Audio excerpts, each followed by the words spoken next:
¿Qué tal? Buenas noches. Una nueva edición de Sin Fronteras aquí en la pantalla de TV Ciudad, como todos los martes. Les damos la bienvenida. Maite Sarasola, ¿cómo está? Alejandra Gabart, ¿cómo andás? Bueno, muy bien. Y hoy nos vamos a meter con varios temas, uno de ellos de candente actualidad, como se decía antiguamente. Vamos a volver a hablar sobre la muy compleja situación que viven las personas que están actualmente en Gaza. Según últimas estimaciones de la ONU, hay alrededor de 100.000 mujeres y niños que están sufriendo actualmente desnutrición aguda grave y además un tercio de la población que allí se encuentra, estamos hablando de más de 2.100.000 personas, pasan días y días sin comer. Sí, también vamos a estar hablando de la inteligencia artificial, lo que representa en el mundo de hoy, la incidencia que tiene, incluso en el mundo de la vida política y otros alcances que todavía no se han logrado descifrar. Es una verdadera incógnita lo que va a pasar de aquí a futuro con la inteligencia artificial. Estaremos tratando también de desentrañar este mundo. Todo esto hoy en Sin Fronteras.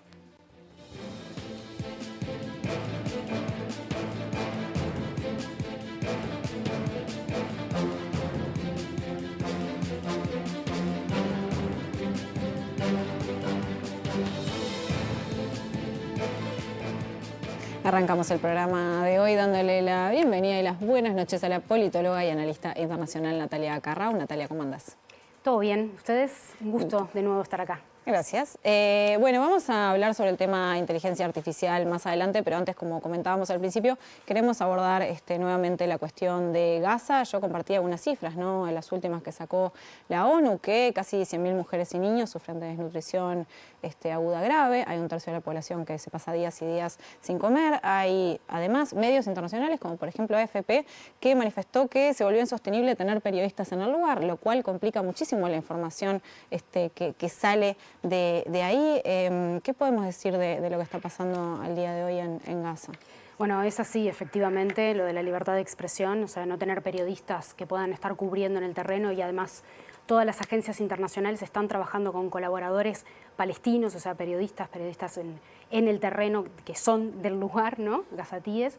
Y eso, bueno, obviamente cercena la libertad de prensa, es algo también para señalar, porque en esta era, ¿no?, de la desinformación, en donde también se construyen las noticias, es importante poder tener esta información desde el terreno. Pero bueno, pasando a la situación, ¿no?, y cómo caracterizarla, y venimos ya más de 20 meses sostenidos de lo que está sucediendo en la Franja de Gaza. Nos empezamos a quedar sin adjetivos y sin conceptos para poder caracterizar la situación, pero en este último periodo capaz que lo más protagónico a destacar es esta situación de hambruna, de desnutrición aguda, como tú señalabas al inicio, pero también de hambruna. Son dos conceptos que a menudo se intercambian y se utilizan como sinónimos, pero son distintos. La desnutrición se puede definir como la carencia o la insuficiencia de nutrientes que hacen posible la vida, ¿no? Y la hambruna es la situación generalizada que implica el colapso también del acceso a los alimentos. Las dos cosas están presentes hoy en Gaza, y eso tiene que ver con el bloqueo que desde el 2 de marzo es estricto y cerradísimo, y que no permite ni la entrada ni la salida ni de personas, ni tampoco de alimentos, de insumos médicos y todo lo que es necesario para la vida, ¿no? Eso ha profundizado y ha hecho que se colapsara ya un sistema sumamente precario, vulnerado, y que ya estaba, ¿no?, en una situación catastrófica. Y vemos una y otra vez las agencias internacionales y la ONU, o las personas, las autoridades, ¿no?, y las referencias en el tema, tratar de caracterizarlo, y siempre es como agregarle un adjetivo más a una palabra que siempre es o catastrófica o devastadora o compleja situación, y le va agregando capas, ¿no? Y ya estamos en un punto de no regreso. Ya hay muertes por inanición, muertes por desnutrición, por hambruna. Más de 120 personas murieron en este último tiempo. La mayoría son niños, niñas, bebés, personas mayores. Ahí podemos también reconstruir la crueldad que implica morir por hambre, y me parece que eso también es necesario subrayarlo y decirlo una y otra vez. Es curioso, Natalia, porque yo el otro día decía que el hambre estaba desplazando a la violencia de las armas, ¿no? No quiere decir que el hambre no sea violencia, pero sí a la de las armas, porque todos los días contamos 60, 70, 40, números más, números menos, muertos en los puntos de distribución de la Fundación Humanitaria de Gaza. Y si bien esta situación era previsible y ya se venía denunciando, como que en los últimos días tal vez estalló, por decirlo en términos, y se empezaron a conocer los verdaderos casos de hambre que hasta ahora venían siendo soslayados. Incluso hasta hace algunas horas el primer ministro israelí dijo que esto todo es una construcción, que no es cierto que hay una hambruna en Gaza. Sí, yo creo que lo que pasó es que ese bloqueo desde el 2 de marzo fue lo que hizo que se profundizara ya la precaria situación de acceso a los alimentos, que ya muy precaria, que ya existía en Gaza. Entonces, cuando no entra absolutamente nada y cuando el acceso a los alimentos está supeditado a poder morir por armas de fuego, ¿no? Bueno, es evidente que va a hacerse como más pronunciada la afectación de la hambruna y de la desnutrición aguda, ¿no? Y la desesperación de la gente, que uno la ve. Totalmente, totalmente. Yo creo que en este momento ya no hay manera de disfrazar o de desinformar respecto a esto, porque incluso los videos que la propia población gazatí está mostrando de lo que sucede en el terreno es evidencia contundente. Y un dato, ¿no?, de la realidad. La hambruna es una declaración como se declaró la pandemia, ¿no?, del COVID-19. Hay criterios, hay estadísticas, hay parámetros no hay cifras para medir. Y si bien no está declarada por la ONU, justamente porque no se puede acceder al terreno, no se puede recoger esa evidencia, todos los indicadores de quienes están viendo la situación y evaluándola y de organismos muy reconocidos y legitimados a nivel internacional indican que ya estamos en esa situación porque los indicadores se dan, se cumplen con los parámetros para nombrar una hambruna. Y yo lo asocio al bloqueo también, no solo al bloqueo total del 2 de marzo, sino el que ya viene ocurriendo desde el 7 de octubre, en el que el acceso a los alimentos y a las necesidades, a los implementos de necesidad básica, incluido medicamentos y equipamiento médico, ya estaba siendo bloqueado y restringido de parte de las fuerzas de defensa de Israel. Sí, ahí cuando aumentan las presiones a nivel internacional, ahora el lunes Netanyahu anunció lo que llaman una pausa táctica, que es de determinadas horas para que ingresen algunos camiones, pero de cualquier manera el ingreso es de 100 y ONU dice mínimo 700 y con 700 igual no se llega. Sí, y hay miles esperando en frontera para poder pasar con alimentos que se están echando a perder porque no tienen el ingreso. Y hay boicoteo y hay sabotaje, o sea, hay una situación en la que la violencia es constante, por eso yo hablaba de la crueldad, ¿no?, y de la crueldad sobre esos cuerpos, ¿no? Y es una crueldad que se vive constantemente y en todas sus formas posibles. Tú decías, Jano, lo de las balas, bueno, es mucho más barato matar de hambre a la población que matarla con armas. Incluso a ese punto hemos llegado, ¿no? Y niños, ¿no? Yo creo el acento también ponerlo ahí, ¿no? La tapa del diario The Guardian, que se volvió bastante viral en redes, creo que lo deja muy como de manifiesto, ¿no? Es una imagen de esas imágenes que creo que quedan grabadas en la retina de cualquiera. Sí, totalmente. Y nos retrotraen a otras épocas, ¿no?, en el que esto era habitual, en el que veíamos contextos africanos pasando por situaciones de hambruna generalizada. La nota creo que la dieron ayer dos organizaciones no gubernamentales israelíes de Jerusalén que hasta ahora no se habían manifestado en estos términos de hambruna, que utilizaron la palabra genocidio directamente, sí. Esas propias organizaciones, reitero, israelíes, probablemente alineadas también con una visión que hoy tiene el diario Haaretz, algunos sectores de la población israelí, por supuesto los familiares de los rehenes, sobre esta situación. Pero hace unos días se realizó la conferencia de emergencia del Grupo de la Haya, que organizaron los gobiernos de Colombia y Sudáfrica, enfocada en esta situación, en la violación del derecho internacional por parte de Israel. ¿Qué sucede ahí y qué pasa sobre esto con respecto a las decisiones de otros países? Brasil en las últimas horas también había anunciado que iba a sumar su denuncia a la de Sudáfrica en la Corte Internacional de Justicia. ¿Qué pasa con todo esto? Sí, ahí estamos empezando a ver algunos movimientos, ¿no? Y en esto de escalar en la presión internacional viene lento, ¿no? Viene un poco a contrapelo y necesitamos hacer... Se necesita hacer más, ejercer más presión internacional para que la situación cambie. Y esto, lo que sucedió con la conferencia de emergencia del Grupo de la Haya, que fue el 15 y 16 de julio, tiene que ver con esto mismo, ¿no? El Grupo de la Haya es una coalición de países que se juntaron y se reunieron con la preocupación de poder hacer frente a lo que está sucediendo y poder tener también una respuesta desde el sur global. La conferencia de emergencia fue llamada por la copresidencia de Colombia y de Sudáfrica, y Sudáfrica es justamente el país que demandó a Israel por actos de genocidio y es quien está llevando adelante esa demanda. Participaron muchos países, 32, no todos firmaron la declaración con los puntos de acción, algunos países firmaron y está abierta a que se sigan sumando otros países. No todos los países del Grupo de la Haya estaban presentes y no todos los países del Grupo de la Haya son los que participaron de la conferencia. Y dentro del plan de acción hay 6 puntos. Algunos tienen que ver con la prohibición del suministro de armas, de municiones y de equipo de armamento. Otros tienen que ver con impedir el atraco o el tránsito de buques por puertos nacionales que van con destino a Israel, o el transporte de armas con bandera nacional, o la urgente revisión de contratos públicos que puedan estar directa o indirectamente permitiendo la ocupación ilegal, y esto es un paréntesis, es un llamador también de atención a la situación de Uruguay, porque se ha reclamado una y otra vez que se cierre la oficina de innovación de la ANI en Jerusalén Este. Entonces, y hay otras 2 acciones, 2 puntos de acción que tienen que ver con obligaciones respecto a la rendición de cuenta por crímenes o la homologación de las convenciones internacionales.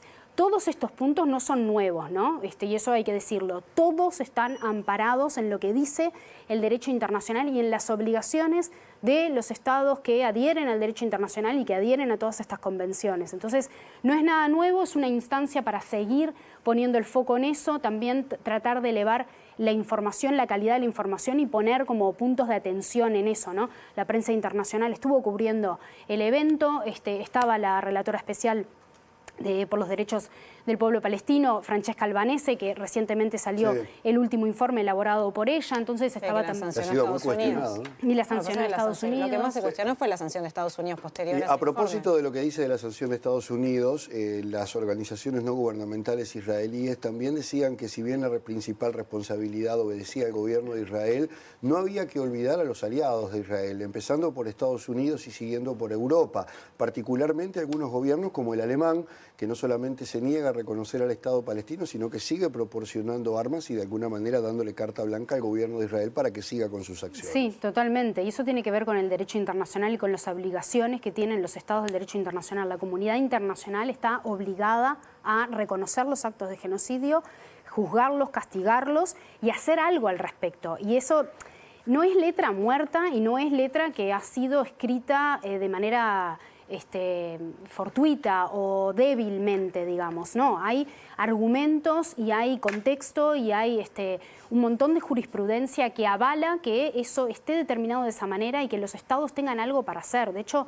experiencias pasadas de genocidios o de apartheid han demostrado que la presión internacional de la comunidad internacional y poder señalar a ese estado y aislarlo en la comunidad internacional tiene sentido para detener lo que está sucediendo. El problema es que estamos en un momento en que el derecho internacional humanitario está absolutamente sobrepasado por la geopolítica y los intereses de quienes tienen el poder para definir las cosas. Y hablando de estas organizaciones que vos citabas, Jano, me parece súper importante poder cubrirlo desde la comunicación y mostrar y dar voz, digamos, a lo que están diciendo las propias organizaciones israelíes al respecto. B'Tselem, que es una de las organizaciones que sacó este informe que se llama Nuestro Genocidio, tiene 35 años de existencia, ¿no? Es una organización nueva en el ámbito, en la comunidad israelí. En el 2021 sacó una publicación en donde ya estaba señalando que el Estado de Israel no era un Estado de democracia vibrante, sino un Estado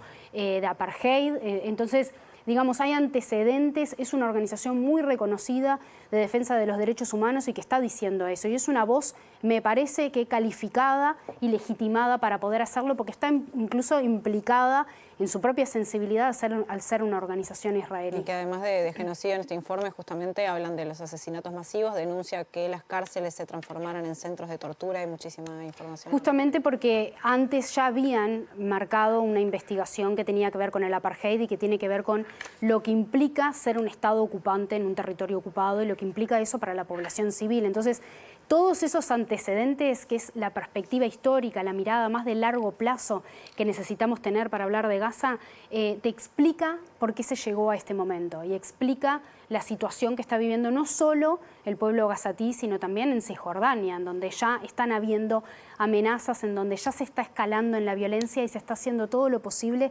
para que estalle, para poder extender esta situación, este contexto actual de Gaza a Cisjordania. Sí, esta ha sido una guerrita paralela a la de Cisjordania, ¿no? Por llamarlo eufemísticamente, porque se han estado dando episodios particularmente con los colonos israelíes apoyados por el ejército, desplazamientos, ocupación de tierras, matanza de animales. Quiere decir que es todo un paquete, ¿no? Sí, hoy de hecho en relación a esto que mencionas de Cisjordania, que muchas veces también cuando leemos al respecto de eso se habla de colonialismo o de neocolonialismo, y me gustaría saber qué pensás al respecto. Hoy fue noticia que un colono israelí asesinó a un militante activista palestino que había ayudado a hacer la película esta No Other Land, que ganó un Oscar. Y de hecho generó bastante repercusión esto porque salieron justamente estas denuncias de la escalada de violencia por parte de fuerzas israelíes y por parte de colonos ilegales contra los palestinos, y el gobierno francés calificó este acto, este asesinato, como un acto terrorista. Sí, me parece que eso, de nuevo, es la mirada de largo plazo. Esto no comenzó el 7 de octubre del 2023, y por más que querramos condenar enérgicamente el atentado de Hamás, necesitamos poder ver mucho antes. Y esa situación de Estado ocupante en un territorio ocupado, esa situación señalada una y otra vez de apartheid, tiene como características todas estas situaciones que ustedes están mencionando. No es la primera vez que colonos israelíes asesinan palestinos, no es la primera vez que queman sus casas, que matan sus animales, que le rompen los tanques de agua, que le cortan el acceso a la electricidad y al agua, los olivos, que arrasan sus tierras. No es la primera vez. Esto es una situación sostenida y permanente en el tiempo. Y lo han señalado así no solo organizaciones israelíes, no solo organizaciones de derechos humanos internacionales, no solo las oficinas de Naciones Unidas, también otros estados y los propios palestinos que lo están viviendo. Entonces, eso tiene que ver también con interpretar lo que es en la práctica y el proyecto político del Estado de Israel, de los gobernantes de Israel, con un nuevo colonialismo, un neocolonialismo, un colonialismo del siglo XXI, que por supuesto se enraiza en el siglo pasado y toma elementos de los colonialismos que nosotros conocemos históricamente. A diferencia de los que podíamos ver en África o incluso en nuestra propia región, en este caso, este colonialismo necesita del exterminio de la población nativa para poder instalarse. En nuestra región y en África utilizaban de esclavos a la población nativa. Muchos, por supuesto, eran exterminados y se practicaron genocidios, pero lo utilizaban de esclavos, como mano de obra, de explotación, era parte de la mercancía que podían explotar en el territorio que era colonizado. En este caso no, y hay muchísimos informes que lo señalan, que lo que se está apuntando es al exterminio total de la población palestina para poder instalarse en el territorio. Y de eso, supuestamente quienes lo promueven, depende la seguridad de Israel. Y otro elemento más que ha sucedido hace muy poquito, el 24 de julio, el Parlamento israelí, que acá sí los medios de prensa hicieron eco de esa situación, aprobó una resolución, una resolución discursiva, no vinculante, de anexión a Cisjordania. Y en los argumentos establecen justamente esto, que la seguridad del Estado de Israel depende de la ocupación de ese territorio, que eso les compete por derecho histórico, natural, divino, diría yo, y que ese tiene que ser el rumbo al que se tiene que dirigir el Estado de Israel. Eso es colonialismo. Pensando lo que decías vos de Alemania, pues justo se conoció hoy que desde Reino Unido el primer ministro anunció que en la Asamblea de ONU de septiembre van a reconocer al Estado palestino. Sí, hay varios. Que dijo Macron también, ¿no? Sí, exacto. Ahí también hay una movida simbólica, política importante, ¿no? Sí, sigue siendo discursivo. A mí me parece que ahora necesitamos de absolutamente todo lo que pueda haber, y son ahí como letra chica, ¿no?, en esos pronunciamientos, porque también están supeditadas a ciertas cuestiones, ¿no? Y Macron habla de la desmilitarización de Palestina, concretamente de Hamás, y qué implica eso, ¿no? Claro. Y quién controlaría eso. Y el primer ministro del Reino Unido habla, creo que es de que va a reconocer al Estado de Palestina si en caso de que Israel siga y no haga nada determinante para detener la situación. Entonces está un poco supeditada la actitud de Israel y no es, digamos, un reconocimiento por justicia que lo hace, ¿no? Me temo que lamentablemente vamos a seguir hablando de esto, Natalia. Vamos a pasar a otro de los temas de hoy, porque vamos a estar hablando de inteligencia artificial, el impacto en nuestras vidas. ¿Por qué te parece importante que se discutan a nivel regional estas cuestiones que, bueno, parecen estar hoy en la tapa, ¿no? Bueno, es un tema que llegó para quedarse, ¿no? Y está en absolutamente todos lados. Leemos un diario, vemos la televisión, leemos un texto. En los centros educativos y en la comunidad educativa está presente una y otra vez. Entonces diría que no es una cosa que la podamos eludir, incluso aunque lo quisiéramos. Y después yo creo que nuestra región, tanto desde las características de nuestra región, pero también del lugar que ocupa la inteligencia artificial, es central y yo diría necesario hablar de este tema y poder llegar a ciertos acuerdos, ¿no? Por un lado, decía el lugar que ocupa la inteligencia artificial hoy en nuestras vidas, que también tiene que ver con la producción, cómo ha transformado radicalmente las formas de producción, ¿no? Ha aumentado el peso que tiene la inteligencia artificial, el Internet de las cosas, la digitalización. Podemos encontrar algunos sinónimos en todas las tecnologías de la información. El peso que estas tecnologías tienen en los procesos productivos ha aumentado exponencialmente. Eso no es nuevo.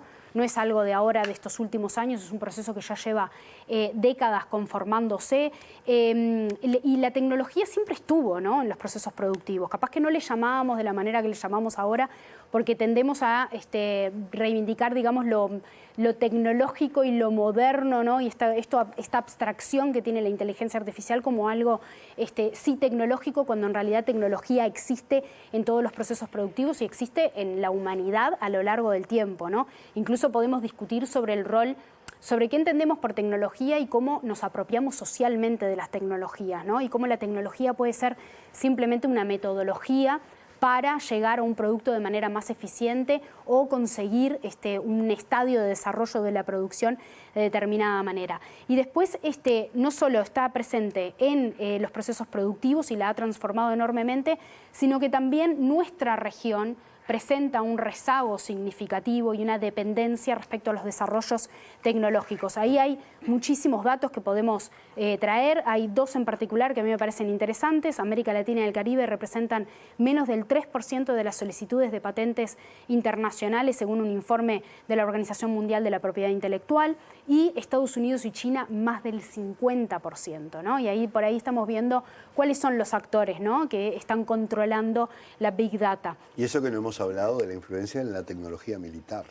Bueno, están conectados los temas, ¿no? El genocidio en Gaza y la industria armamentista con la inteligencia artificial, y lo hemos visto de manera muy evidente, ¿no?, en todos los videos y en toda la información que se está procesando y que sale. Con drones casi autónomos. Cómo la inteligencia artificial está presente y abarata los costos y abarata, digamos, el costo de vidas humanas, entre comillas, de quienes están combatiendo, ¿no? Y es mucho más eficiente en matar vidas humanas del otro bando, del otro lado, ¿no? Y después la producción científica per cápita en América Latina y el Caribe es 4 veces menor que en los países de la OCDE. Yo diría que estos dos elementos, el peso de la inteligencia artificial en los procesos productivos, junto con el rezago y la dependencia de los procesos, de los desarrollos tecnológicos de nuestra región, nos traen un tercer elemento de por qué es necesario hablar de esto, que son los riesgos, ¿no? Los riesgos amplios de diversa manera los podemos ver, ¿no? Y no podemos evitar decir, o tenemos que reconocer, que las transformaciones siempre generan impactos. El problema no es la tecnología en sí, sino el uso y el control que se hace de esa tecnología y cómo se la procesa y cómo se la regula, ¿no? Y en regulaciones también estamos viendo avances a nivel internacional y algunos organismos de Naciones Unidas haciendo recomendaciones de por dónde es que tienen que ir las regulaciones. Yo creo que es indispensable poder entender el lugar que ocupa la región en estos desarrollos tecnológicos, porque la propiedad de la tecnología y la propiedad del conocimiento es central en el presente y en el futuro del mundo tal cual lo conocemos, ¿no? Y acá no estamos hablando solo de inteligencia artificial, estamos hablando en general de todos los desarrollos tecnológicos, sean asociados a la inteligencia artificial o no. Y también en materia de empleo, ¿no? ¿Cuáles son los desafíos que trae y los riesgos que trae en materia de empleo? Y por ahí hace unos años se discutía mucho, no sé si se acuerdan, del futuro del trabajo, ¿no? ¿Habrá trabajo en el futuro, ¿no? ¿Qué tipo de trabajo habrá? ¿Cuántas personas van a verse sustituidas por la inteligencia artificial, por los robots? La pregunta tiene que ser otra, la pregunta tiene que ser cómo utilizamos la inteligencia artificial y la tecnología para mejorar el bienestar y el acceso a los servicios básicos, el acceso en general al bienestar de las personas, y ¿cómo garantizamos que estén asegurados los derechos fundamentales del trabajo en las personas que están trabajando hoy en las cadenas que hacen posible la inteligencia artificial? Si investigamos un poquito, también estamos viendo problemas enormes al respecto de eso, porque trabajadores hay en las cadenas de la inteligencia artificial y muchos de ellos son los que procesan y entrenan a los algoritmos, son los que le brindan los datos y ayudan a los algoritmos a clasificar cuáles son las características de determinada cosa para poder identificarla como tal, para que cuando después otro humano le pregunte, sepa discernir e identificarlo. No es una tarea sencilla porque muchas veces estos trabajadores que son 100% precarizados y que trabajan, por supuesto, en países del sur global, bueno, se ven enfrentados a situaciones y a preguntas y a tener que entrenar una inteligencia que no sabe quién toma las decisiones respecto a eso y en temas que son muy sensibles, ¿no? Y por ahí se dice que es lo que, si existe neutralidad en la inteligencia artificial y en lo que te está respondiendo cuando vos haces una pregunta o en cómo la entrenás o en el uso aplicado a determinadas cosas o no, ¿no? Y es difícil decirlo porque quienes están detrás de la creación de esas tecnologías también son seres humanos que no tienen neutralidad, digamos, y que toman partido por las cosas.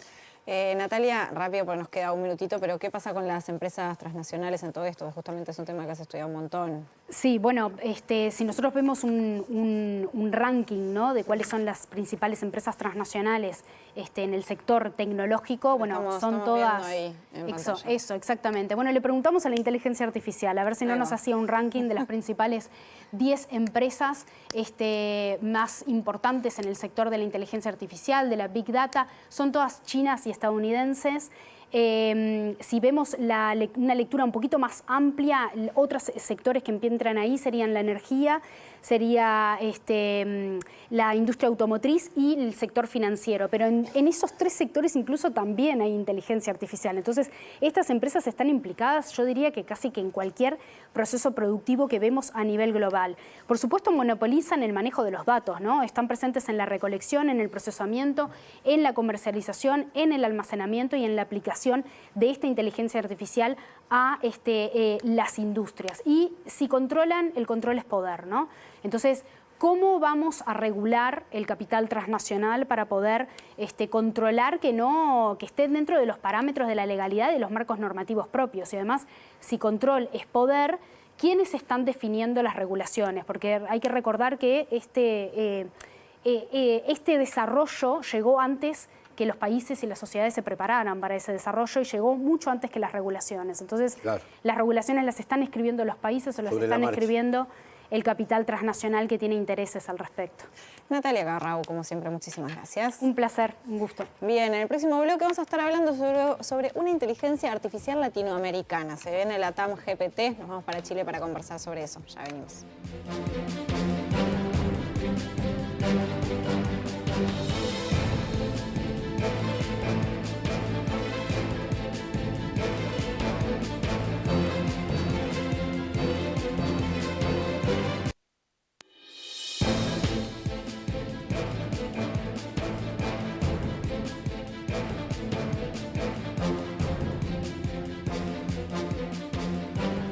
Bien, y en este segundo bloque de Sin Fronteras nos vamos a meter, como habíamos adelantado, en el tema de la inteligencia artificial, el impacto que tiene en nuestras vidas y qué está pasando aquí en la región. Por eso hemos convocado desde Chile a Gabriela Arriagada Brunó, que es profesora del Instituto de Éticas Aplicadas y del Instituto de Ingeniería Matemática y Computacional de la Universidad Católica de Chile e investigadora del Centro Nacional de Inteligencia Artificial, CENIA por su sigla. Gabriela, bienvenida, un gusto tenerte aquí hoy con nosotros. Buenas noches. Buenas noches, muchas gracias por la invitación. Feliz de estar con ustedes acá hablando de este tema que está en boca de todos. Sí, y que parece muy apasionante, pero también desafiante. Escuchamos permanentemente hablar justamente de la inteligencia artificial. ¿Cómo la podemos definir exactamente? Bueno, la verdad es que siempre uno escucha que no hay una definición, ¿cierto?, universal sobre qué es la inteligencia artificial. Podemos definirla como el desarrollo de sistemas computacionales capaces de realizar tareas que normalmente requieren inteligencia humana, como puede ser, por ejemplo, comprender el lenguaje natural, tomar decisiones, resolver problemas, reconocer imágenes. Y esta definición es un tanto técnica, descriptiva. La verdad es que a mí me gusta mucho, además de hablar de inteligencia artificial en este sentido, decir que en realidad también es una tecnología que es un sistema sociotécnico, ¿ya? Tenemos que entender que la inteligencia artificial, si bien busca desarrollar estos sistemas computacionales, también está en un contexto, es decir, funciona con datos, algoritmos, decisiones de personas, instituciones, culturas y por lo tanto tenemos que hablar que cuando entendemos de inteligencia artificial no estamos hablando de una herramienta que es neutra. Y Gabriela, mucho se suele decir de que la inteligencia artificial viene a facilitar un montón de cosas, procesos, pero también genera mucho miedo respecto a, por ejemplo, el trabajo de la gente, ¿no? Porque la inteligencia artificial no es solo producción de texto, vos bien lo decías, te puede hacer desde una canción hasta un dibujo.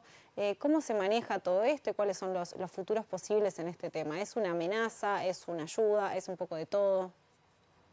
La verdad es que yo podría decir que tengo una visión un tanto positiva. ¿En qué sentido? En que yo creo que mientras mantengamos el control humano en el desarrollo de la inteligencia artificial, la automatización va a ser un desafío que en realidad nos va a permitir poder desarrollar mucho mejor ciertas áreas del conocimiento y ciertas áreas del desarrollo científico. La idea de que la inteligencia artificial simplemente va a sustituir los trabajos, a mí me parece que es una visión un tanto simplista y tecnocentrista, porque creo que efectivamente eso va a ocurrir, va a haber un reemplazo masivo si es que nosotros dejamos que eso pase. Tenemos que entender que cómo usamos la inteligencia artificial sigue siendo una decisión humana y por lo tanto a mí me parece que hay una posibilidad de que la inteligencia artificial transforme las profesiones, no que simplemente las reemplace, reorganizar relaciones laborales, redefinir roles, entender nuevos conocimientos a los cuales antes no teníamos acceso porque no podíamos procesar los datos como lo hacemos hoy. Entonces, quizás también entender que el factor humano hay veces en que no va a poder ser reemplazado. Lo vemos, siempre uno comenta, yo creo que todos hemos sufrido cuando nos toca un chatbot automatizado en la atención al cliente y uno dice, a mí me encantaría tener a un ser humano con el cual conversar. A mí me parece que son ese tipo de cosas que nos hacen revalorar la noción del humano en el trabajo y creo que es una decisión de nosotros cómo vamos a decidir que esa automatización suceda o no. Gabriela, ¿cómo se entrena la inteligencia artificial? ¿Cómo funciona ese proceso? ¿De qué manera, digamos, se alimentan justamente ese funcionamiento? Pensando un poco en que, por ejemplo, en los mundos distópicos que se narraban allá en las revistas de cómics de los años 80, veíamos cosas que era imposible que ocurrieran y que, sin embargo, hoy las estamos protagonizando. Y otro de los temores también es que esa inteligencia, en algún momento, obre, decida por sí sola. Sí, agradezco mucho tu pregunta porque creo que es muy bueno, por eso en la primera instancia yo les dije, bueno, ¿cómo definimos la inteligencia artificial? A mí no me gusta hablar simplemente de una inteligencia artificial como algo técnico, es sociotécnico, está mediada por lo social y también entender algo, existen las inteligencias artificiales, son sistemas, esto significa que es en plural, no hay algo así como la inteligencia artificial. Tenemos, por ejemplo, modelos de lenguaje, de reconocimiento de imágenes, otros que son de aprendizaje experto, y esto todo se entrena con lo que se conoce como aprendizaje automático, ¿cierto? O machine learning en inglés. Y lo que hace la inteligencia artificial es que uno primero lo que necesita son datos. Recopilar grandes volúmenes de datos, pueden ser texto, imágenes, audio, y estos datos, por cierto, recordemos que vienen de nosotros, ¿ya? Son datos en su mayoría producidos por humanos y por lo tanto pueden tener sesgos, pueden tener limitaciones y es algo de lo cual tenemos que tener mucha conciencia. Luego de tener muchos datos viene el proceso de entrenamiento del modelo. Tenemos que tomar decisiones respecto a qué tipo de modelo queremos crear, cuál va a ser su objetivo, qué tipos de variables vamos a utilizar, etcétera, etcétera. Y luego ya vamos al proceso como de ajuste y validación, es decir, tenemos que entender cómo minimizar errores, cómo está funcionando el modelo, cumple las funciones que yo quiero que cumpla o no, tengo que volver a revisarlo, esto va realmente a solucionar el problema que yo quería solucionar, cómo lo voy a implementar. Entonces son muchos pasos los que van desde que uno decide crear una inteligencia artificial hasta que se hace efectiva y se despliega. Así que es muy importante entender que esto no es algo mágico, no surge de un día para otro. Los procesos de entrenamiento son costosos, tienen costos humanos, económicos, también ambientales. Así que es muy importante entender que cuando hablamos de muchas veces usar inteligencia artificial para todo, a veces vale la pena también reflexionar un poco sobre cuál es ese proceso de desarrollo y diseño y entender que a veces incluso la respuesta puede que sea no utilizarla.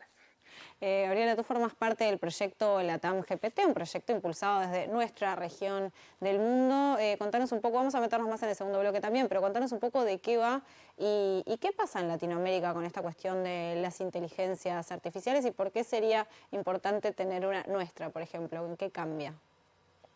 La verdad que es un proyecto bastante bonito si yo pudiese utilizar algún calificativo. Esto porque en realidad yo creo que hay un concepto clave que uno utiliza, sobre todo yo desde la ética aplicada, que es el descolonialismo de la inteligencia artificial. Y esto tiene que ver con que uno siempre escucha hablar de esta idea del norte global y el sur global, ¿ya?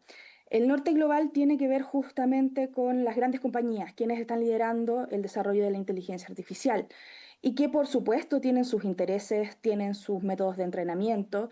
Y la TAM-GPT surge en un intento de ser un proyecto colaborativo, regional, que impulse epistemología, ciertas maneras de conocer y aspectos culturales propios de Latinoamérica.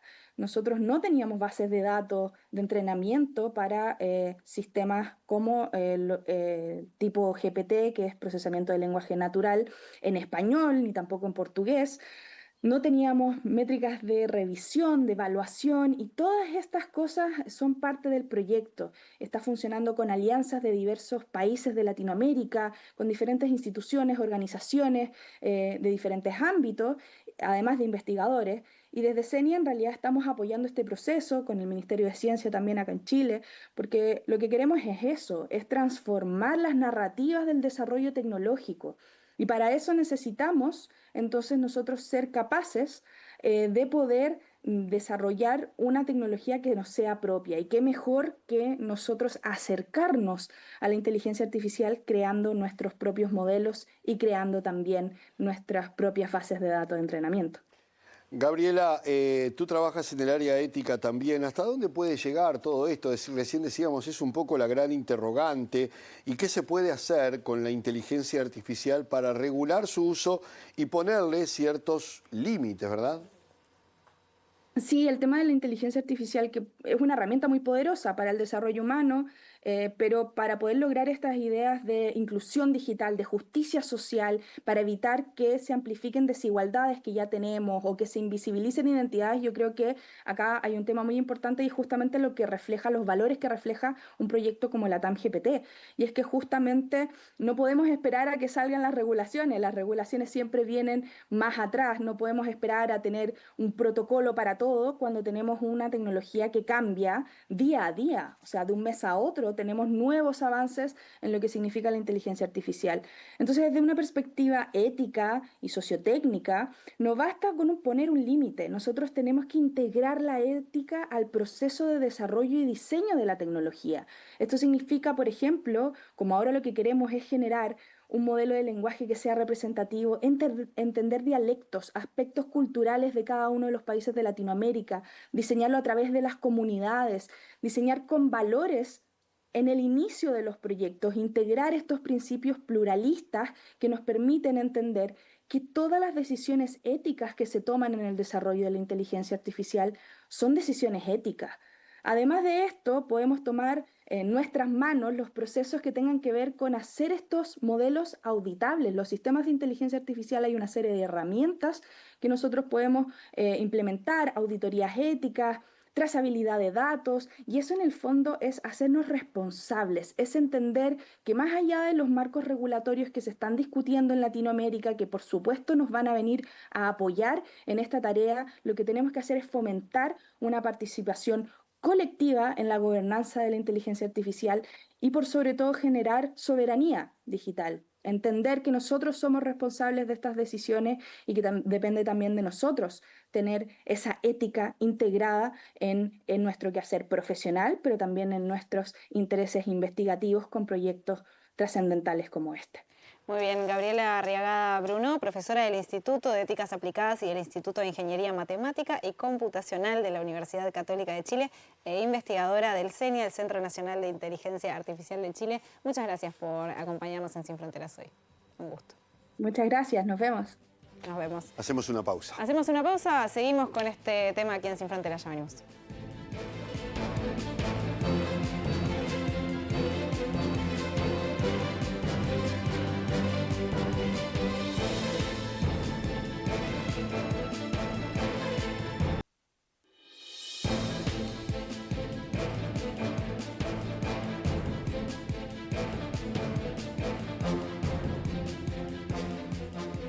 Tercer y último bloque de Sin Fronteras y seguimos conversando sobre inteligencia artificial y qué pasa en nuestra región y ahora también qué pasa en Uruguay. Sobre eso vamos a conversar con Patricia Díaz, presidenta de la Asociación Civil Data Uruguay y también coordinadora del Laboratorio de Datos y Sociedad, DATISOC, además integrante del equipo regional que está desarrollando esta herramienta que conversábamos en el bloque anterior, la TAM-GPT. Patricia, buenas noches, bienvenida. Muchas gracias. Bueno, hablábamos un poco con Gabriela, también en el primer bloque con Natalia, pero ¿por qué para vos es importante desarrollar este tipo de proyectos en la región, proyectos como el de la TAM-GPT? Bien, me gustaría complementar lo que dijo Gabriela, ya habló bastante sobre las particularidades de tener modelos adecuados y contextualizados y evitando los sesgos que pueden llegar a tener otros modelos con respecto a dónde se aplican a nuestra región, a nuestros particularidades inclusive del habla. O sea, no es lo mismo como habla un chileno, como habla un boliviano o como hablamos en el Río de la Plata. Pero además de eso, hay otro factor que me parece central por las características de este proyecto, que tiene que ver con la construcción de capacidades locales, y eso hay que reconocer al CENIA, que en vez de iniciar un proyecto en el que el conocimiento se queda solo en Chile, decidieron abrirlo a otras universidades y a otros actores, inclusive de la sociedad civil de la región, para co-construir desde diferentes miradas y además lograr compartir capacidades de conocimiento, capacidad de cómputo, capacidad de interactuar y de compartir datos. De hecho, la recolección, yo estoy específicamente en el equipo de datos, no estoy en todo, hay muchos equipos que forman parte de este proyecto, de recolectar datos entre todos, no salir a buscar datos desde un único lugar, sino generar convenios, que esto es central además, por el tema de la legalidad, de dónde salen los datos. ¿De qué tipos de datos estamos hablando? Perdón, para entender cómo es el proceso. ¿De qué tipo de datos? Inicialmente los datos más fáciles de recoger fueron los de repositorios abiertos. Piensen, por ejemplo, en los repositorios educativos de Uruguay o en los repositorios específicamente el Colibrí de la Universidad de la República. De hecho, la Universidad de la República fue uno de los cuyos datos han sido cosechados para este proyecto, porque eran datos que estaban ahí, que eran abiertos y que tenían que ver específicamente con cada país. Pero bueno, más allá de esos datos hay otros relacionados.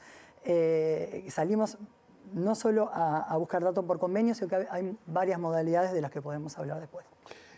Patricia, ¿cómo es la regulación en los diferentes países de la región, teniendo en cuenta, por ejemplo, en los casos de derechos de autor, se presentan inconvenientes en este sentido para poder articular entre las distintas realidades y leyes que existen en cada país esta iniciativa? Sí, qué buena pregunta, y además tiene que ver con lo que les venía diciendo de dónde salieron los datos. A diferencia de Europa, todo el mundo conoce que Europa fue la primera región del mundo que reguló, que tiene una regulación pionera sobre inteligencia artificial. A diferencia de Europa, Latinoamérica no tiene un organismo que lo regule una unión de todos los países y eso genera un problema de fragmentación normativa. Lo que es legal en un país puede no ser legal en otro. Y estamos hablando de varios socios trabajando juntos. Y específicamente de los problemas que surgieron en cuanto a lo legal en este proyecto, el que destaca tiene que ver con el ejemplo que acabas de nombrar sobre derechos de autor. Porque, a ver, hay ningún país de Latinoamérica tiene una normativa parecida, por ejemplo, a la de la Unión Europea. Se están discutiendo sobre regular todos los aspectos de IA, por ejemplo, en Brasil, bueno, en Argentina hay decenas de proyectos ley. ¿Hay alguno ya aprobado? ¿Ya hay alguna normativa aprobada sobre inteligencia artificial? Está en el proceso de discusión. Proceso, digamos. En Chile también hay una ley de inteligencia artificial. Se está dando paralelamente esa discusión, digamos. Se está dando paralelamente y por eso también, así hincapié Gabriela, es que no vamos a esperar a las regulaciones para tener marcos de acción y marcos éticos, porque cuando no tenés muchas veces regulación, hay que entender cuáles son los principios básicos. Pero, ojo, regulaciones hay, no sobre inteligencia artificial. Tenemos regulación sobre protección de datos personales, que hay que cumplirla. Tenemos regulación sobre acceso a sistemas. O sea, puedo ir y entrar a un sistema y robar los datos que están bajo, por ejemplo, barreras tecnológicas. La respuesta es no. O sea, hay pautas para lo que es específicamente las técnicas de web scraping. O sea, las fuentes de datos pueden ser varias, pero en el 99% de los casos, estos sistemas, estamos hablando de inteligencia artificial generativa o de los modelos fundacionales, se entrenan en base a web scraping, salir a buscar los datos en la web. Y el problema que encontramos es que es un problema de transparencia en otros modelos, que nosotros quisimos subsanar, aunque nadie nos obligue, no existe normativa de transparencia en nuestros países. Lo que quisimos subsanar es, bueno, vamos a decir de dónde vienen los datos. De hecho, analizamos otros modelos como Llama, Gemini, ChatGPT, todos los modelos de las grandes Big Tech, inclusive DeepSeek, que es un modelo chino abierto. Bueno, todos estos modelos no liberaron las bases de datos de entrenamiento. Y hay varias razones por las que puedo decirte que intuyo por qué no las liberaron. La base de datos de entrenamiento, perdón Patricia, pero es el cómo razona el sistema. La base de datos de entrenamiento es la que se utiliza para entrenar el sistema para que funcione como funciona. Ahí está. Es como el mapa base. Claro, o sea, para entrenar un sistema, estos sistemas, en este caso modelos de lenguaje, lo que hacen es predecir la siguiente palabra. O sea, y para predecir la siguiente palabra tenés que darle muchísimos textos seleccionados para que aprenda cuál es la mayor probabilidad de la siguiente palabra. En realidad es estadística pura lo que usan. Pero si vos no sabés cómo fue entrenado, con qué insumos se le entregó al sistema para que prevea la siguiente palabra y pueda responder una pregunta, no sabés qué sesgos tiene o por qué el problema de la alucinación. ¿Por qué está alucinando? En realidad porque están obligados a contestar. Lo que hacen es ir previendo la siguiente palabra. Entonces se obligan a sí mismos a contestar aunque digan cualquier disparate. ¿Hay restricciones de seguridad o militares, por ejemplo, a la hora de acceder a los datos? Es decir, hasta acá se llega y hasta acá no. Sí, varios países de América Latina ya han adoptado medidas, específicamente todo lo que tiene que ver con el Tratado de Budapest sobre delitos cibernéticos. Este tratado tiene, por ejemplo, delitos que tienen que ver con ingreso indebido a sistemas. O sea, existe normativa. No es que no existe una normativa unificada sobre inteligencia artificial, pero existe muchísima normativa. Y la normativa conflictiva, y vuelvo a eso, tiene que ver, que da mayor inseguridad jurídica, tiene que ver con, ¿es legal utilizar grandes bases de datos que tienen materiales protegidos por derechos de autor? En la mayoría de los países de Latinoamérica no tenemos excepciones al derecho de autor para realizar estas actividades. En Estados Unidos, bueno, en Europa, en países de Asia, tienen lo que se llama normas de fair use, de uso justo, o excepciones para minerías de texto y dato. ¿Para qué? Para fomentar la investigación. Latinoamérica sigue bastante atrasada y ese es el gran polo de inseguridad jurídica, porque todos estos problemas ya están analizados y solucionados. Protección de datos, acceso seguro a sistemas, Todo esto lo tenemos mapeado y solucionado. El problema enorme que tenemos es de derechos de autor. ¿Por qué? Porque no podemos salir a hacer lo que hacen en el norte, salir a realizar actividades de web scraping, siempre sin uso competitivo, y con fines de investigación. Esa es la diferencia, por ejemplo, que tenemos con Estados Unidos, que ellos pueden utilizar cualquier contenido, imágenes, libros, etcétera, bajo las normas del fair use, aunque ahora hay algunos juicios que pueden llegar a cambiar eso, pero hasta ahora lo que hacen es salir a scrapear todo lo que hay en Internet para entrenar sus sistemas. Nosotros desde América Latina no lo podemos hacer con seguridad jurídica y hay que hacer muchos análisis y gastar horas y horas de trabajo para analizar si es legal o no. Claro. Y me gustaría entrar un poquito más en el tema de los sesgos, porque me parece que eso también justamente está vinculado con el porqué de la LATAM-GPT, ¿no? Cuando hablas de los sesgos en estas otras herramientas, ¿cuáles sesgos sospechan que pueden haber? Estamos hablando de, no sé, de discriminación, de cuestiones de género, ¿de qué van esos sesgos, no? Es que básicamente... Es el cómo busca, el cómo te responde. Sí, o sea, estas grandes herramientas son como, voy a decir, todistas. ¿En qué sentido? Que te dan una respuesta muy superficial sobre cualquier tema, pero no tienen conocimiento profundo sobre temas latinoamericanos, por ejemplo. Entonces, ¿qué particularidad puede llegar a tener este GPT? La particularidad es que va a ser un erudito en América Latina. Probablemente si le preguntes sobre otras cuestiones por fuera de América Latina, te va a responder, pero no de forma tan exacta. Pero y va a poder llegar a tener muchos usos muy particulares que tienen que ver con usos en educación, usos en aspectos, usos por los gobiernos nacionales para responder cuestiones locales, que hoy estos programas o estos GPT todistas responden de muy mala manera o de forma superficial. Patricia, ¿cómo ves el futuro en la región de este tema, de la inteligencia artificial y de proyectos como este de la TAM, que es el que estamos citando? ¿Qué caminos legales y éticos habría que recorrer para que esto se vaya afianzando en la región, ¿no? Bien, sí. Antes que nada, me gustaría hacer hincapié en que sí tenemos que ir por debates y análisis regulatorio, pero hay que tener muchísimo cuidado con los side effects, con los efectos secundarios de las regulaciones que planteemos. Es muy necesario pensar de una manera doble. Por un lado, en proteger desde derechos humanos, el tema de cuestiones de sesgo, discriminación o de uso ilegal de datos, pero también proteger la innovación y proteger la seguridad jurídica para estos proyectos.